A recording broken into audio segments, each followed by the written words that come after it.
Mashabiki na wanachama wa klabu yetu Young Africans aidha ambao walikuwa Dodoma, waliosafiri kutoka mikoa mbalimbali, wamefanya kazi kubwa na Mwenyezi Mungu ametulipa zawadi ya ushindi wa pointi 3. Tunakwenda kwenye mapumziko tukiwa nafasi ya pili kwenye msimamo wa ligi. Ni jambo la kumshukuru Mwenyezi Mungu na nimeona nianze na kutoa hii pongezi. Baada ya mchezo ule, technical bench ilitangaza mapumziko kutoka siku ile ya tarehe 7 mpaka siku ya tarehe 15 ya mwezi wa 12. Kutoka tarehe 7 ambako mechi ilimalizika, kwa hiyo tarehe 8 mpaka tarehe 15 wachezaji wote ambao hawajaitwa kwenye timu zao za taifa, wachezaji wote ambao hawapo kwenye michuano ya AFCON, wachezaji wa Young African Sports Club wamepewa mapumziko kutoka siku ya tarehe 8 baada tu mchezo kuisha ya tarehe 7 mpaka tarehe 15. Tarehe 15 ikifika wanatakiwa waripoti mazoezini. Na wakiripoti mazoezini, programu iko vipi?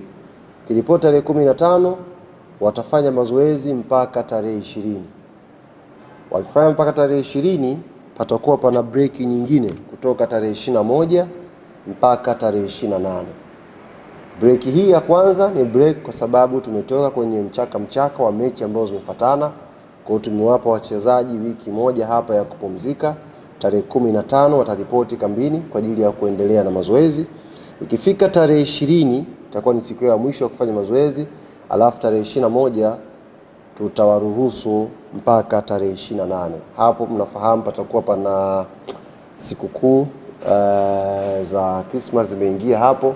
Kwa tunatoa nafasi kwa wachezaji wetu waende kuwa karibu na familia zao, washerehekee pamoja sikukuu za Christmas. Tarehe 29 wachezaji hawa watakiwa waripoti tena kambini.